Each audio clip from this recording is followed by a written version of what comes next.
If you haven't heard about Anchor, it's the easiest way to make a podcast. Let me explain. It's free.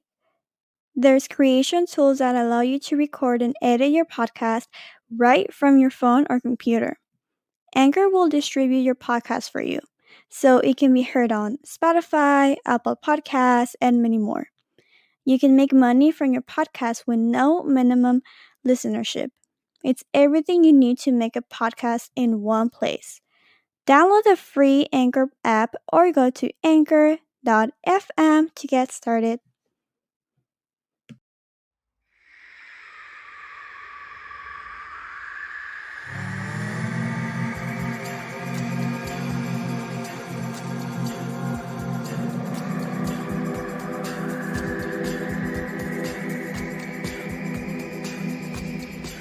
Hi, welcome to the Dance Resource Podcast. My name is Alexa Lopez. Today we have a special guest. Erin is here. Hi, I'm so excited. Erin, what are we talking about today? We're talking about ballet, all the good stuff and the bad stuff and the really not great stuff. Love that.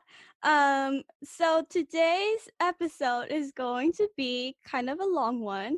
So we decided to split it in two. So if you're listening right now, the second part, so which is the second episode, should be already be up. So once you finish this episode, you can hop on and listen to the second one. Just so you know. All right, Erin. Can you introduce yourself for us? Yeah, my name's Erin Kracht. I'm a San Diego native. I'm a dance major. I just graduated from San Diego City College with my associate's degree in dance. And I'm transferring to San Jose to finish up my BFA. And I'm also a dance teacher and interested in being a dance educator in the future. So understanding our dance history, which is a lot what we're talking about in this episode, I think is super important. Nice. Okay, Erin, when did you start dancing? Started dancing when I was 3.5. No one in my family was really a dancer, so ballet kind of brought me in to dancing because I saw the Nutcracker and I was just like obsessed with it. And my mom was like, I guess we need to find a dance class for her. So I started dancing at Creative Dance Theater, which is where I teach now and where you teach, because I got to bring you into that. So that was fun. Thank you. Yeah.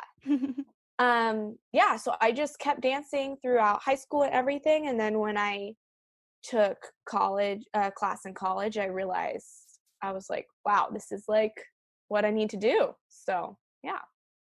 And what do you think ballet means to you as a dancer today? I feel like what ballet has meant to me has like changed a lot over the years. So ballet was like my foundation and probably my strongest style until I got to college and then really got into modern. When I started modern dance in college, I feel like my view on ballet shifted. It went from being like my favorite thing to being like ballet is serving me in a different way, but also was restricting me in certain ways because ballet is very specific, not that other styles aren't, but modern allowed me to dance more freely, but still use my ballet training. Now I feel like I'm a big fan of kind of contemporary ballet and how ballet can serve us in different ways.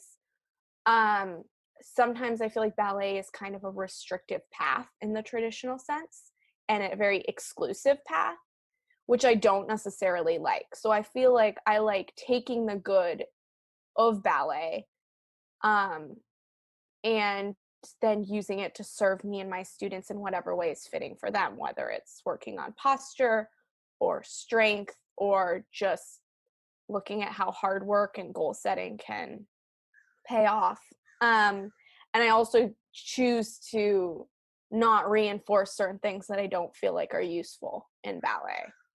So all of the stuff we'll get into later, but the body type and that sort of exclusive stuff is just not ever welcome in any class that I teach. So ballet is kind of my foundation, and then also looking at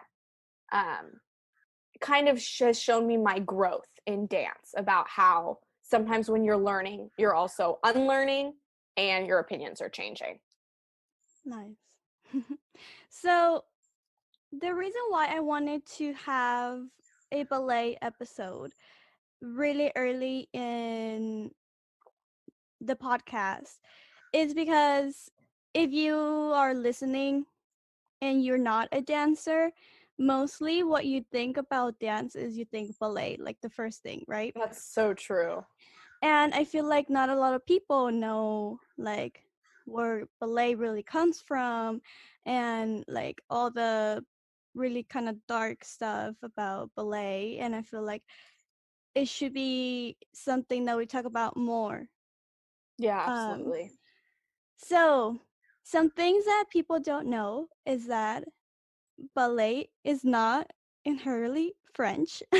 I know that always surprises people so much. I think it's everyone, every time I say it started in Italy, people are like, what?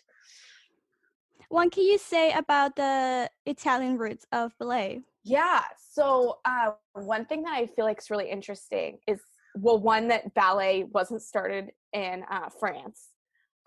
So the first like era of ballet was the Renaissance era of ballet. So Renaissance is all about rebirth of ideas.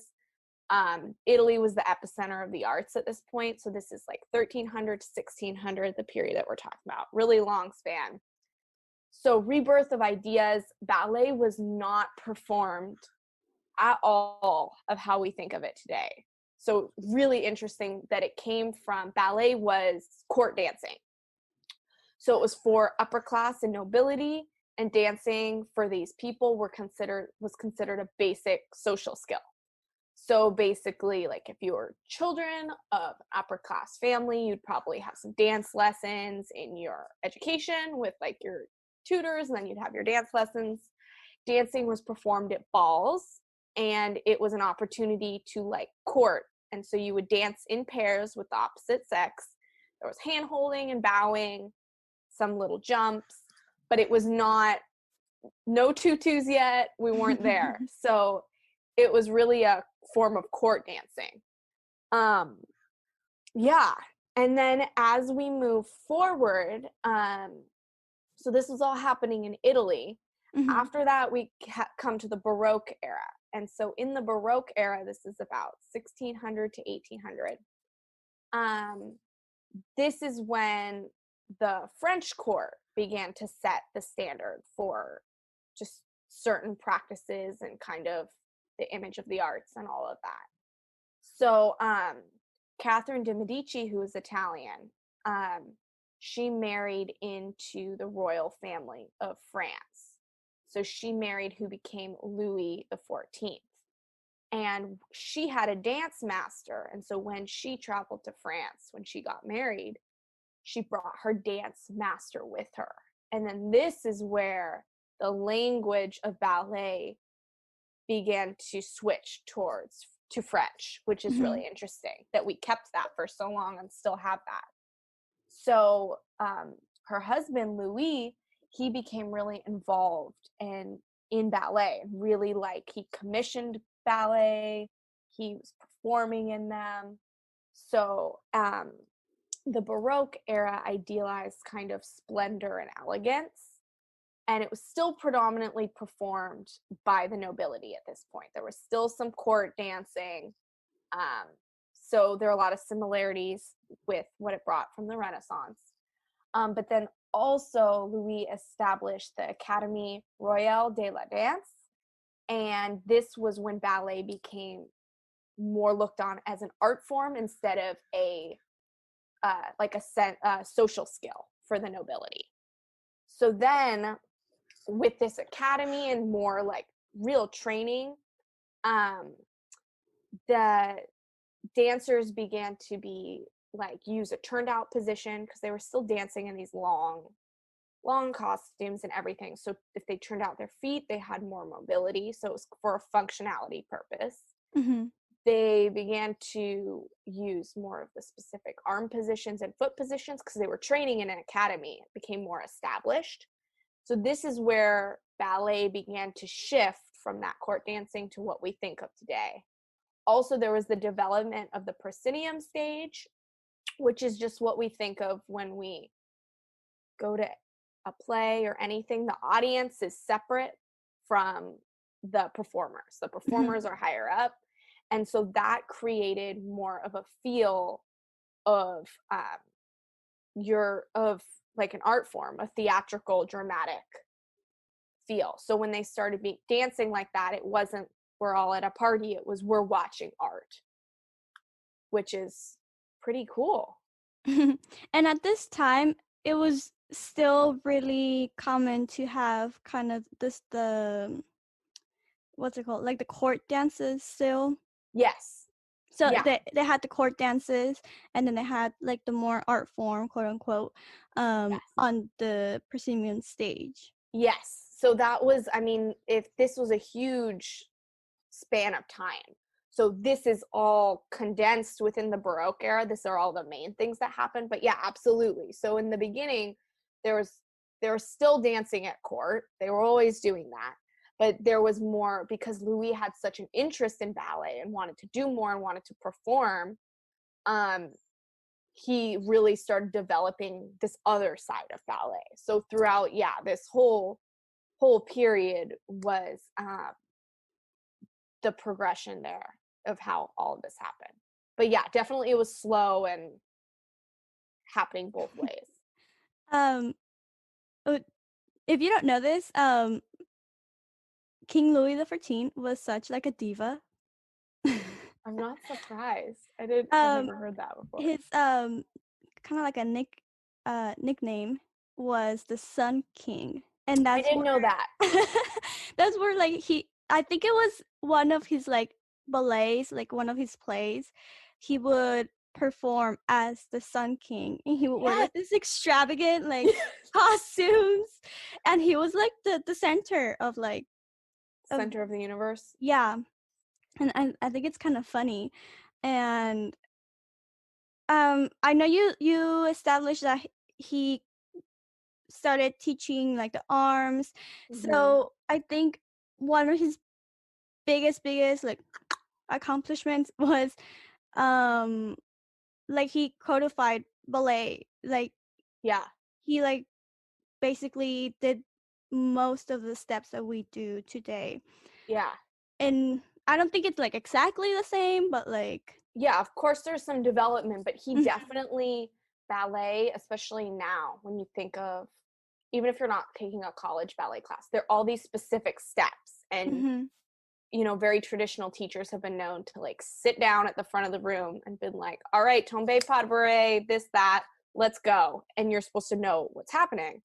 And so definitely, and that's a huge part of ballet is like you said, having this like it being codified. So yeah, that is definitely a huge development, all the specificity of the arms and using the turned out position in a different way and all of that. And I heard too, I don't know if this is correct, that Louis was kind of like a bigger guy and that he like couldn't get his feet in fifth because just such a weird turned out hip position. I didn't know So that he that. used third. Oh. And so that's why not all classes today use like sometimes if you don't have problems with your hips, I do, so I use third. But you kind of like some people skip over third when it's not like for kids or stuff. Can you, for our audience, explain what those positions kind of like look like? Yes. Okay. So fifth position is you're externally rotating your feet so your toes are looking away from you in ballet because the main, I guess, one of the main things about ballet is that you're always turned out. So you're externally rotating, your toes are looking out. For this, you can say your right foot, you're going to put the heel of your right foot to the toe of your left foot, and both of your feet are still looking out. So it's kind of like I don't know like a how to describe the shoebox. shape. Yeah. And that can be kind of hard on the hips when you're functioning in that, when you're moving your foot around and you're still trying to keep with your hips underneath you and your legs super straight without sticking your butt out. So that can be kind of hard on the body. It's not the most natural position. So a third position would be just sneaking that right foot to the arch of your left foot. So it's just a less strenuous position. But a lot of times in ballet classes, we have 5 positions of the feet and we'll skip the third position. Or sometimes when they'll say 5th or 3rd. And so that's what the kind of like myth I heard about it. I don't know if that's true, but I always think that that's interesting. And also it is functional that 5th is kind of can be kind of hard on your hips and your body.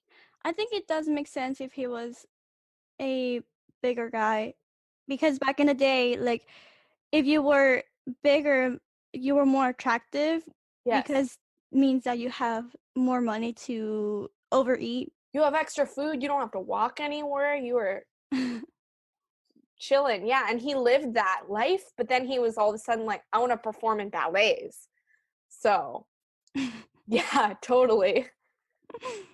All right. Let's take a quick break. When we come back, we're going to discuss classical ballet and contemporary ballet.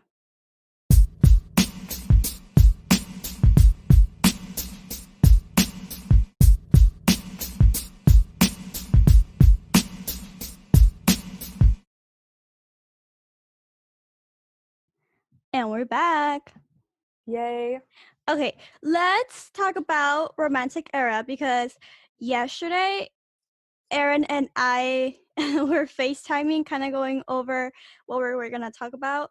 And we had like a discussion about what eras go where, because ballet is so confusing.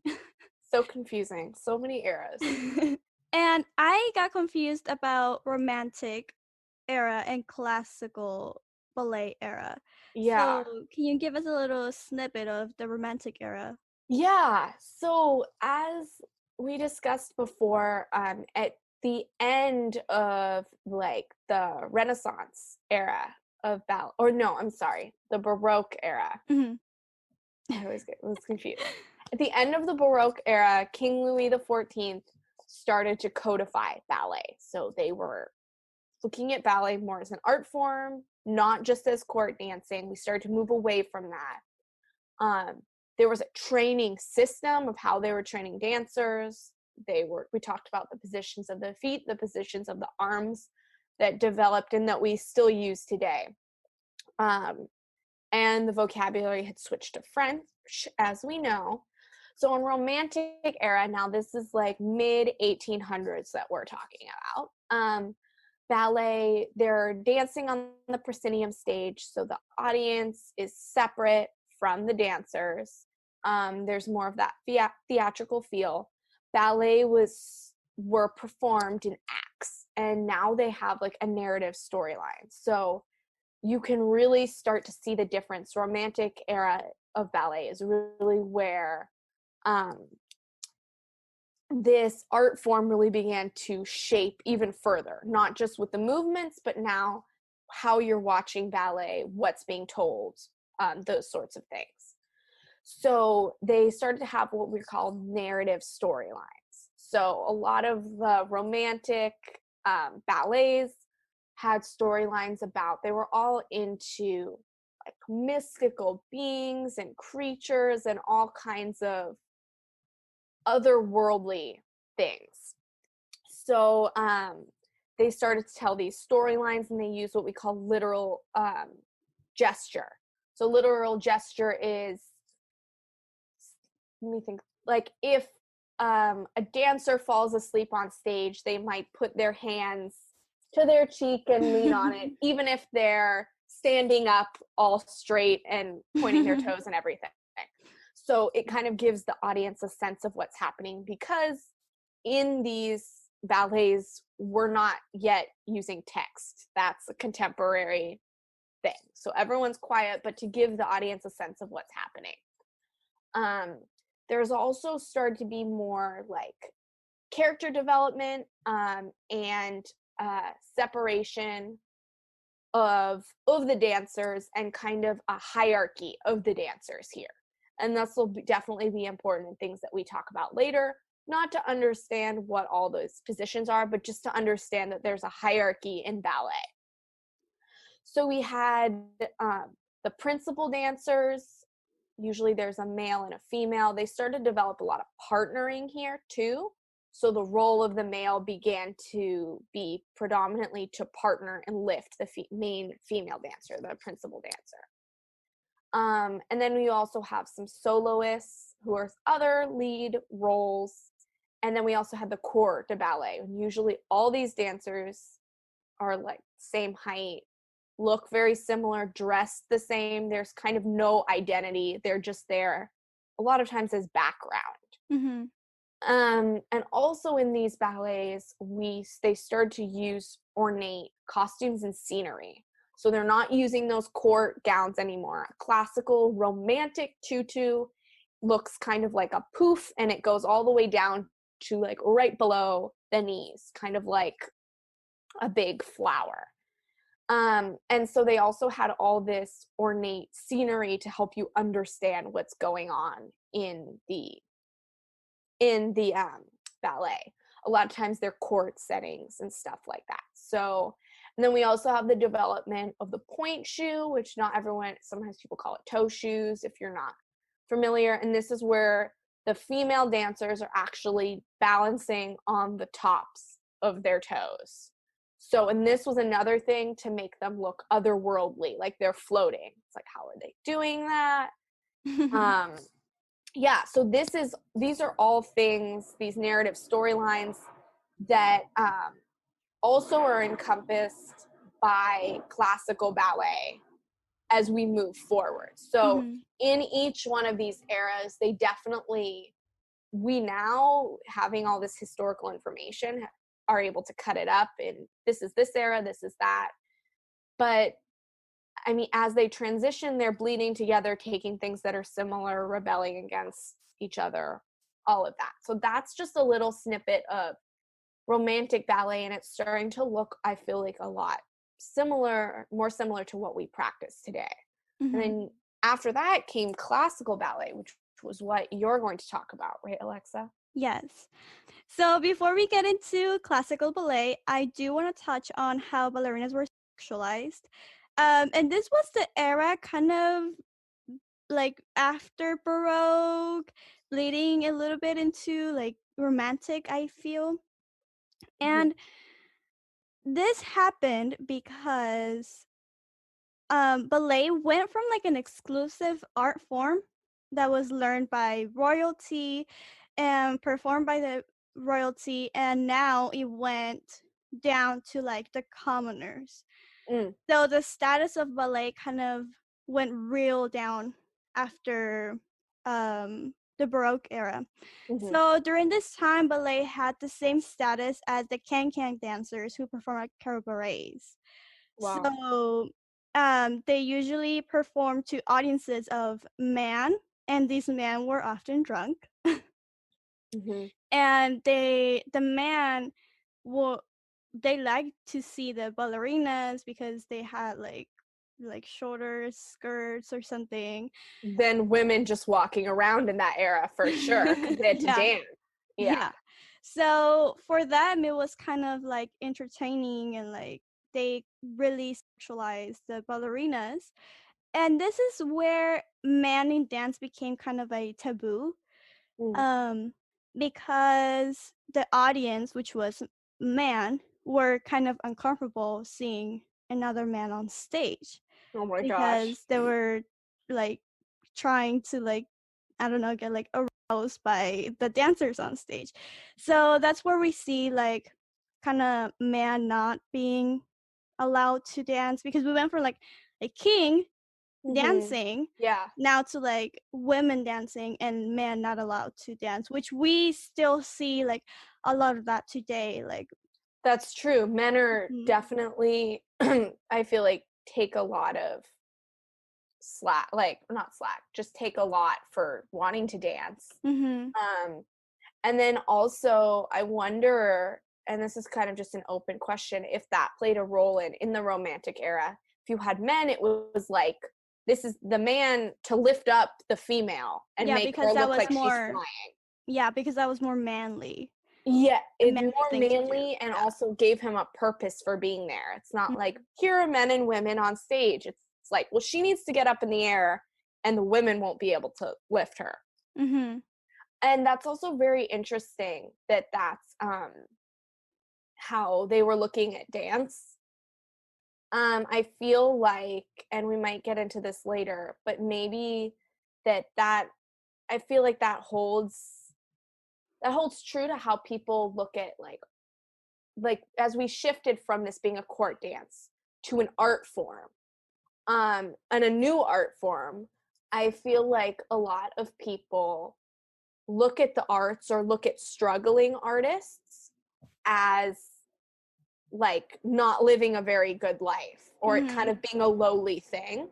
So I wonder if that's kind of where some of that comes from, um, as well as when you tell people, some people, that you're a dancer, you can sometimes get a lot of kind of sexual comments, Oh, yeah. and they clearly don't understand or ask, which is another problem, about what actually it is you do or that it is a high form of art. It's Yeah. like, oh, you can dance. Like, okay. I struggle with that so much in high school. In high school. Um, I'll probably touch upon it during our second part, the second episode. Hmm. But basically in my high school, since we had no real dance program, and there was a group of girls that kind of did more like sexy dances Hmm. in school. I don't know why. I don't agree with that, but um basically like the administration kind of saw dance as like a sexual thing, Yeah. and how I dance totally did not do that. So I had to like fight for like to be seen as an art form and not as a sexual activity or something. Yeah. And that's definitely a huge issue. And I also feel like with it just adds so many problems uh into the ballet, like the community and stuff, because then it also is making, and I'm sure we'll get into this later, but making, like you said, the dancers were wearing shorter skirts because they're Mhm. not wearing it's hard. I mean, it barely worked to court dance in like Mhm. all the gowns and the petticoats and everything that they were wearing. And the corsets. They were And wearing of course, yeah, corsets. they can't breathe. They can't breathe, and everything's long, and like you're wearing like brocade and stuff, and you're just like weighed down. Um, that they started wearing more functional things Mhm. to dance in, and with ballet, with all the turns and the way you're lifting your legs up and everything, it makes sense to have, your hair off your neck and to wear tighter clothing, which then people are thinking is it's sexualized, and they're looking at your Mhm. body that way instead of my body needs to be able to move, which is another issue. So that's very interesting that that's maybe where some of that came from. All right. Now to classical ballet. Okay. So, classical ballet traces back to Russia in late 1800s when choreographer Marius Petipa began to create ballets. So now we went from Italy to France, and now the epicenter of the arts is Russia. Yep. And this is where we get all the classical ballets that we know today, like the Swan Lake and the Nutcracker. And some common characteristics of ballet, classical ballet, excuse me, is as you said, we still have the upstage scenery that goes along with the storyline. We have elaborate costumes that go along with the characters the dancers are playing. We have prominent storylines. They're usually very fairy-like as well, such as like the Sleeping Beauty and Swan Lake and Nutcracker, like I said. And we have now a really prominent use of music. So we have um, com- composers, Russian composers like Peter Tchaikovsky and how do you say that? Igor Stravinsky, Igor I Stravinsky. think. Thank Yeah. you. So the dancers go along with the orchestra's counts, phrases, and accents. Yeah. So going along with the music is basically determines what you as a dancer are going to be dancing to, basically. Yeah, Correct. I can add something to that. Yeah. In class, yeah, we usually call that music visualization. Mm-hmm. And so the like easiest way to describe it is if say you're watching Little Red Riding Hood, Mm-hmm. and Little Red Riding Hood's going wrong, the music is all like happy and light and she's frolicking through the forest. The music is going to match the movement. So the music is going to be light, and as she, skips, maybe the notes are going to go a little higher. And then when you see the wolf, the music's going to like da da da da, it's going to match those characters. And so you can really, there's a lot of emphasis, like you were saying, on that storyline, and their gestures, their movements, and the music are all working together to really push that storyline and make sure you understand what's happening. It's very theatrical. Mm-hmm. Okay, so we have also the strict hierarchy structure in the companies. Like you said earlier, we have the principal dancers, and usually it's one male, one female, and they play the lead roles. And these roles are the most important because they drive the storyline along. Without them, we usually don't have a story to the Yeah, play. exactly. And then we have the soloists, which are important characters. Um, they're kind of like side characters, I feel, right? Yeah, like I feel like those are the if you're talking about like Sleeping Beauty, because we all know the general story of Sleeping Mm-hmm. Beauty. You have like Sleeping Beauty and the Prince are your principals. Mm-hmm. And then like maybe like the fairies are the soloists. Like they're involved a little bit, or the parents, Mm-hmm. those are the soloists. And so they have involvement, but they're not doing as much of that dancing and, like you said, driving the storyline along Mm-hmm. as much as the principals. And then we have the corps of ballet, and they're basically the rest of the company, the rest of the characters. They are usually kind of used as props, and like they kind of have an extension of the scenery. Yes, So they're not really that important. But they do look pretty they when they do. dancing. Yeah. But they're not like super important. And as you said, the requirements for that is kind of like you have to be all the same. Like they all Yes. have to look the same. Uniformity for sure. Yeah. And then we also have the pantomime. Is it Hmm. pantomime or pantomime? Pantomime. Pantomime. Okay.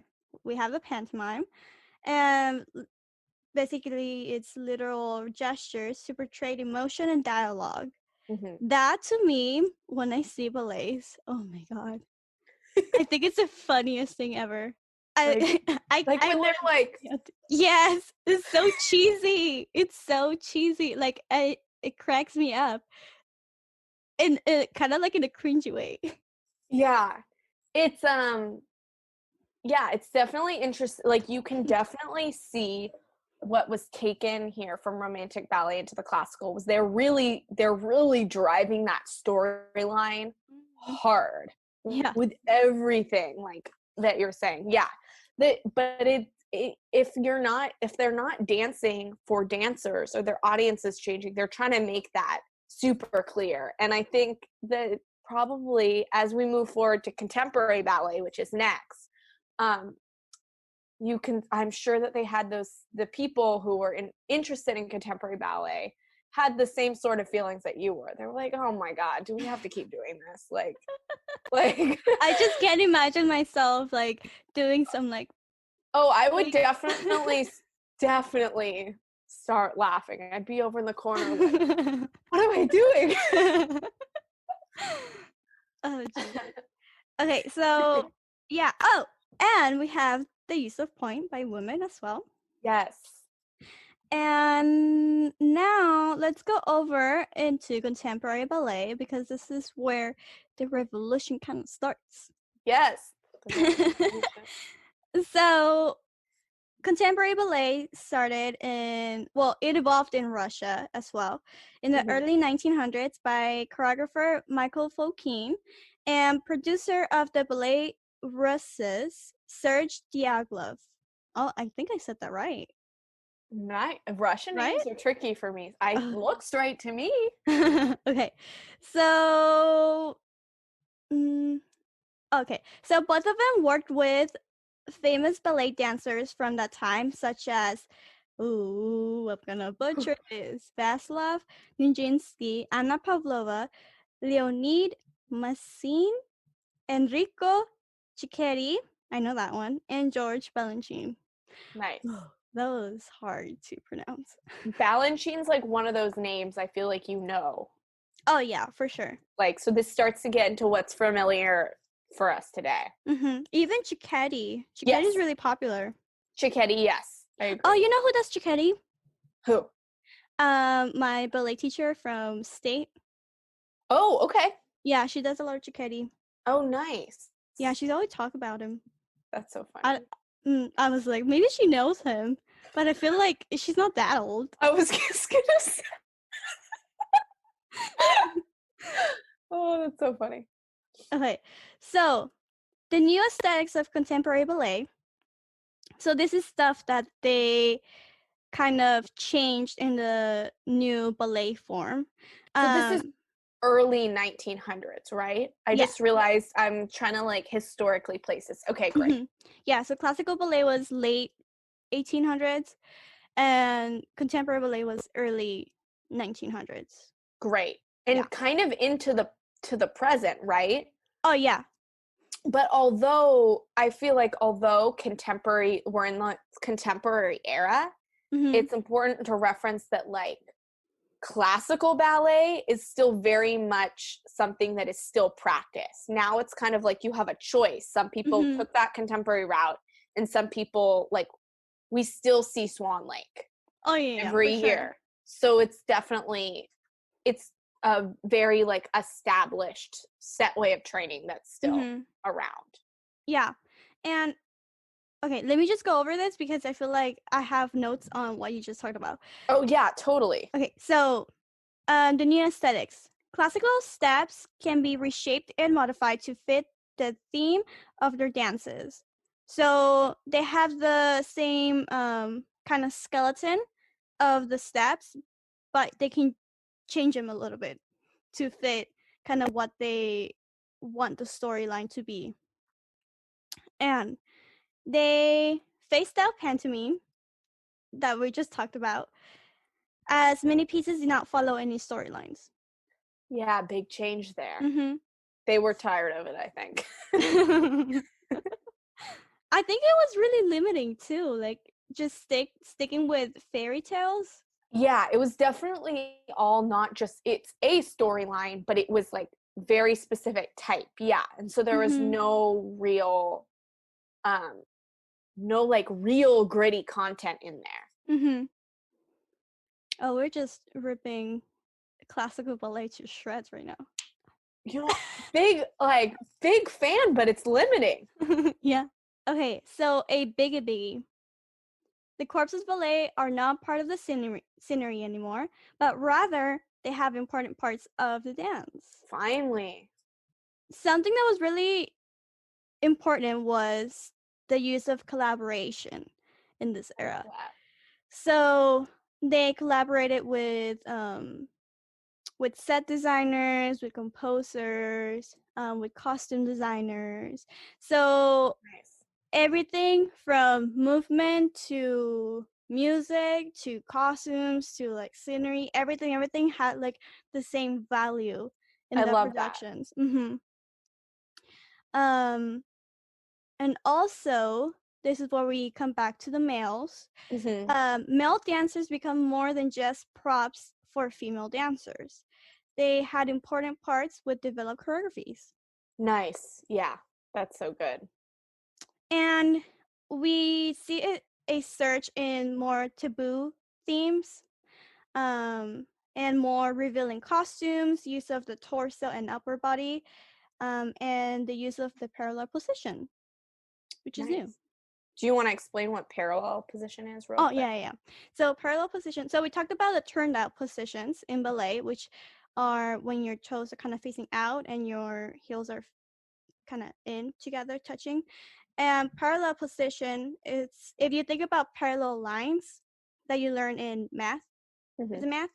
It is math. Oh, I was right. I'm smart. Get it, math? So if you think of those parallel lines, kind of think of your feet being those parallel lines. So basically, your feet are gonna be pointing forward of you, and they will never touch if you just keep scooting forward. Nice. Is that a good explanation? Yeah, I think so. So it's more like a little more like human how you walk, except we do walk slightly turned out.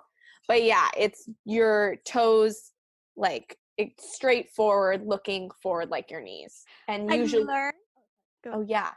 And usually in parallel, your feet are like if you're in like a classic parallel for training purposes, your feet are like hip distance apart. Mm-hmm. Um, I learned in anatomy class that you're not supposed to walk with your feet turned out because that really damages your knees. So if you are listening and you notice that you walk with your feet turned out, um, this is a good start to try to adjust Yeah, your train walking that pattern. parallel. Yeah, and I see that because if you're walking like this, like a little penguin, like your knees are kind of going like out, Yes. and your knees are supposed to go forward. Yes. So you're gonna damage your kneecaps. Yes. So little FYI for y'all. Yes. That's always good.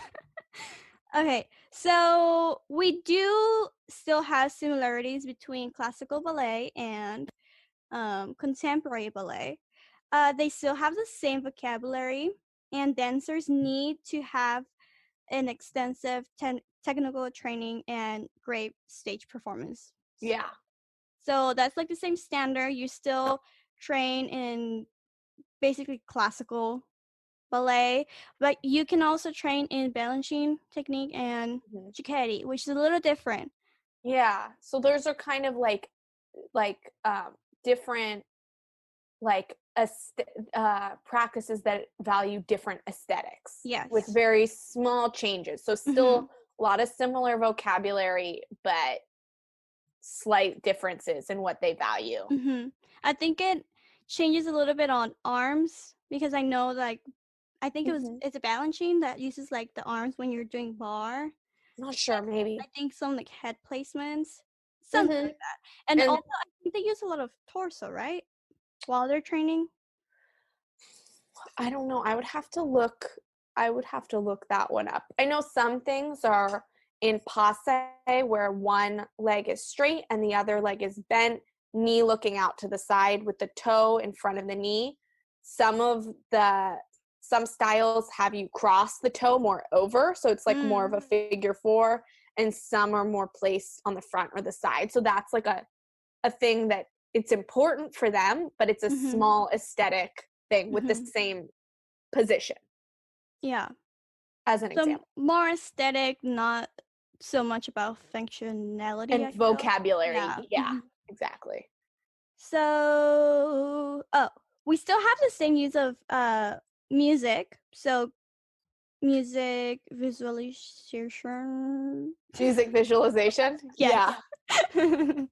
And, dancers still go along with the music, but we now see more abstract scores.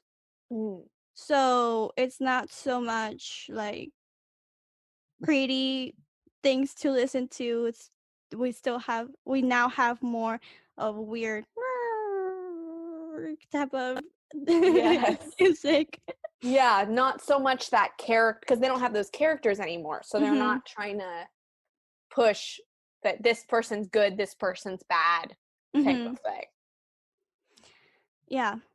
And then we have so most female dancers still use point shoes, but sometimes they will use ballet slippers or even like barefoot. Okay. So So that that's like depends on like what the ballet is about, right? yeah, Okay. like what they're going for basically. Nice. Next we have George Balanchine that we have touched on. He was maybe like the most important figure I feel in contemporary ballet, In most contemporary. influential. Yeah. Yeah. Yeah. He is referred to as a neoclassical ballet choreographer as well. So neo meaning new. Smart. College educated right here. College education. And I can pronounce like how many words now? You're It's been like a bilingual. That's lot. more important than being able to say sexualization. Okay.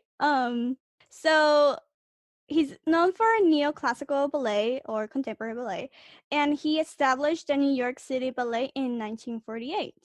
Nice.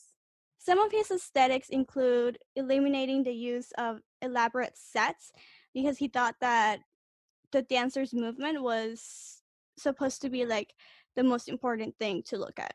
Yes. Dancers are all equal to each other. There's no more principal dancers versus the corps of ballet. Also, we have the pas de deux now became known as duets.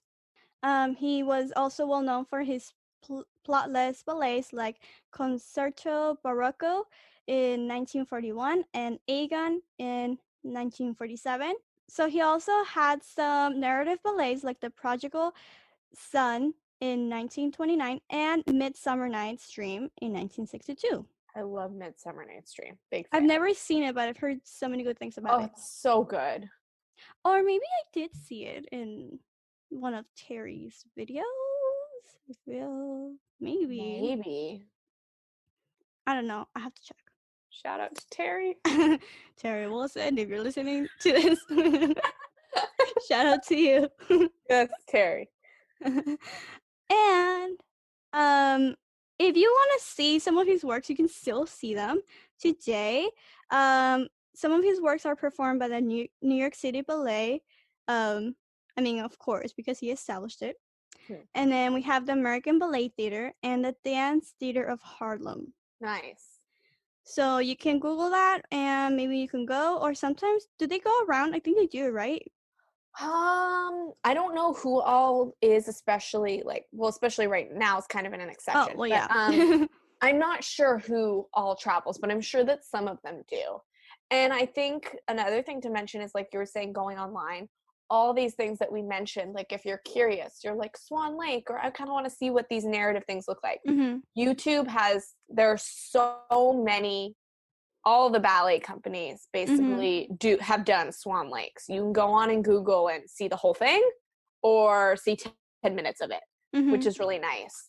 And then I also wanted to mention what I thought was really interesting, that you were talking about, what was it? It was talking about how Balanchine valued, I think, the movement over the like plot. And I think that that's a big thing in contemporary ballet that began to kind of take over, is that you're doing all this, and it goes along with him eliminating the sets. You have all this stuff in the back and you're wearing all of this really elaborate stuff, and it serves a certain purpose, but then it can kind of takes away from all these dancers, about all this training, and it's not even about the movement of the body anymore. So I feel Mhm. like that was like a big aesthetic in some people's contemporary ballet, was wearing very like, they would end up being barefoot and very, very plain costumes and being very neutral, so that you could really focus on the movement of the body. And so Mhm. some people kind of took that rebellion away from the romantic and the classical, because it was just a totally, there's just a lot going on versus dancing in a very simple setting. I know, I'm looking at your cats. I didn't even realize. Yeah, that's this whole They're like, situation back are there. they fighting? What are they doing? Well, I think they were like kind of play fighting, because Luke wants to. He's like waking up Oliver, but then sometimes he'll start grooming, and then Luke also like will nurse on Oliver. Oh, what? Yeah, he like thinks he found a hole and he Oh didn't. my god. They were away from their mom like really Oh. young. We blame it on that, but sometimes I definitely like pull him off of his brother's hole. That's so funny. I I, didn't know Melcats had wolves. they do. You didn't? No. Yeah, they do. What? That's cool. Yeah. The more you know, man. Okay. Anyways, so this brings us to the end of the first episode. Um, you can now listen to the second part. So once you finish this, you can hop on to the next episode and continue this conversation. Erin, where Yes. can we find you? Oh, um, that's such a good question. Um, I'm on Instagram as Erin Kracht Dancer. Um, I'm sure whenever you post this, you can tag me Yeah, of somewhere. course. Yeah, and I'm so excited to be working on this project with you. So if you follow Alexa as well on anything, I'm sure we'll be collaborating on all sorts of things. It, We are each other's collaborators. this is so true. Thank you so much for having me on today's Thank you for coming and podcast. waking up early Yeah, to hop on Zoom. um you can follow my social media. It's at the Dance Versus Podcast on Facebook and Instagram. I'm on YouTube and Pinterest and Oh, Pinterest. oh my god, Pinterest I'm is gonna go follow you on Pinterest right oh my now. god, yes. I'm on Twitter. It's at Resource Dance right there. And yeah. Oh, if you want to leave me a voice memo, you can go onto my Anchor account. So if you go to anchor.fm/the Dance Versus Podcast, you can click on the message button and record a voice memo, and I will get it and I can play it here on my podcast. Also, for any artists who are listening, Alexa, don't you also kind of have hold an art collaboration page? It's mostly for San Diego artists, but if you want to follow that, it's on Instagram. It's San Diego Artistic Collective. So I kind of took a hiatus for a while because of school, but now I'm kind of hopping back on. I just liked a message. So basically, if you tag me, I can repost your artwork there. So it's just a nice way to kind of get all sorts of artists together. Doesn't matter what kind of artist you are. If you want to share something with the people, then just tag me and I'll share it. Nice. Thank you for bringing that up. I haven't talked about it. Yeah, I saw it on my Instagram yesterday, and I was like, oh. Yeah, So sometimes I forget that I have it, but now I want to get back into and reposting stuff. So yes, I understand. I have the dance Instagram and then my regular Instagram, which always has dance, because dance is my life. So mhm. on all the social medias. All right, so let's go ahead and end this episode. Please go and listen to the second part. Yes. Bye.